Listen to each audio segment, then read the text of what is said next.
report from some confused consultant about 2 months ago saying how important it is to have all this wireless technology so the office can get you 24/7 while you're on vacation. I'm thinking, duh, if they can get you, you're not on vacation. That's called telecommuting. Right? Let's call it what it really is. Vacation is recreation. It's supposed to be to recreate, to charge your batteries. It has a label and it's supposed to mean something. And I know the importance of recharging my batteries, but I didn't know it all the time. And I had to learn it the hard way. I was doing about 180 days a year on the road in 1994. And the travel was just about killing me. I had my daughter in 1995.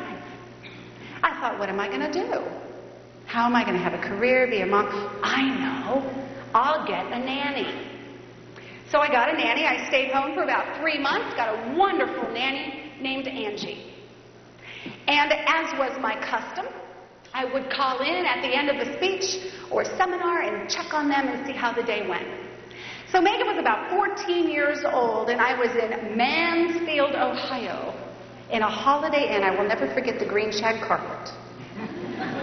And I called in. I said, "Hi, Angie, it's Laura. How's Megan?" She said, "Oh, Laura, we had a wonderful day today. Megan walked today." And I'm in the Holiday Inn in Mansfield.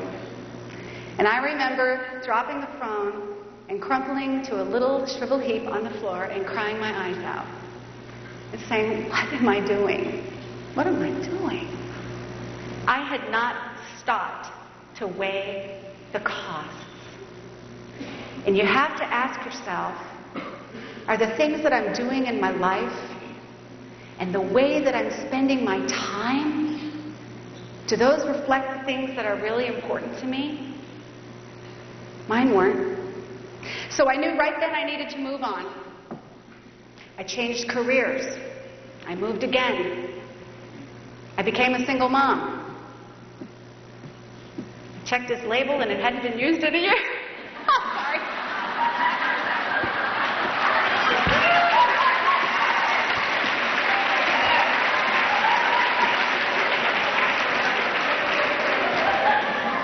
I don't know where that came from either. What was I talking about? Oh, yeah. My friends thought I was nuts. My mother thought I was nuts. You know, how are you going to do this? You can't be a single mom. How are you ever going to make any money? And I stopped worrying so much about the quantity of the money that I was making and worried more about the quality of the time that I was spending with Megan. I was still concerned about success, just a different kind of success. And what I've recognized is that we as professionals have so much passion for our work and for our families and personal lives. And that's why I wrote Leave the Office earlier. I want to teach people, it is my passion to show them how to be productive during the day so they get the work done in less time, so they can get earlier and go home to their lives. I really do think you can have both if you move on and you focus on the why. And what's behind the reason that you are being so productive at work? Guess what? You either have to pay now or you have to pay later. And my hope for you is that you don't have to pay later like I did. What are the things that you can change? What are the things that if you keep spending your time the way you're spending it now, you are going to end up with at the end of your life saying, gee, I wish I would have done this. Don't let those things go on. Move on. You know, when you move from one house into another, a lot can go wrong. Things can get damaged, dropped, and lost. And so moving companies have an important document they call the Bill of Lading. It is the contract that specifies the terms and the conditions of your move. It is also your receipt for all of the things that the moving company is hauling in your behalf. And a lot of people don't spend time going through the Bill of Lading because they are in such a hurry to get out of there. But I remember my father double-checking, triple-checking everything on the Bill of Lading. And he used to say to me, sweetheart, anything worth doing is worth doing right. And I don't always agree with that today, but I did back then. And the bill of lading still doesn't offer any guarantees. Things still get dropped, damaged, and lost. There are no guarantees. But what it does provide is peace of mind.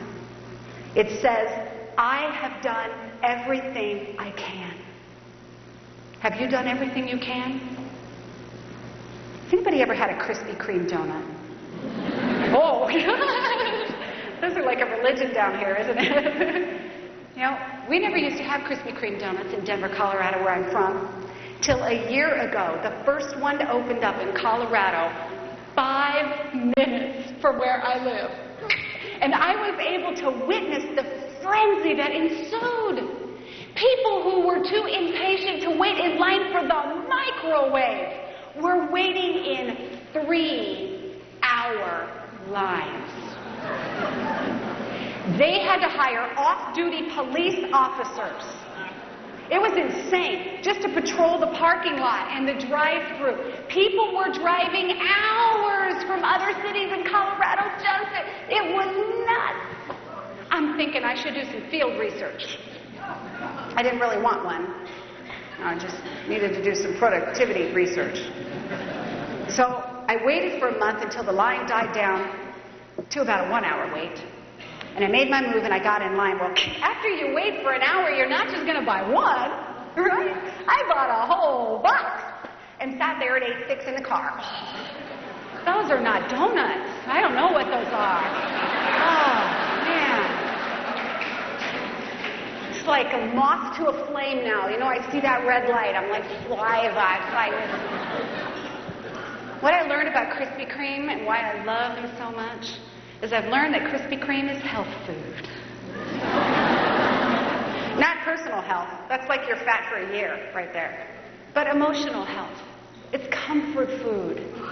People find time to sit in a Krispy Kreme line because it reminds them of happy times, of family, of love, crazy things that we are empty on the inside and we're filling it up with donuts. And I know that if the why is important enough, the how becomes easier. I've moved 40 times in my life. I hated every single one of them, except my last. Because it took me to the new house and the new life that I have now. I've been in my house now 5 years. A record. I have a wonderful husband whom I adore. I have 3 children. James is 2, Johnny's 4. Megan is almost 9. And I'm blessed to have a wonderful career that I love. My hope for you is that you make every day a productive one. And may your next move be joyous. Thank you.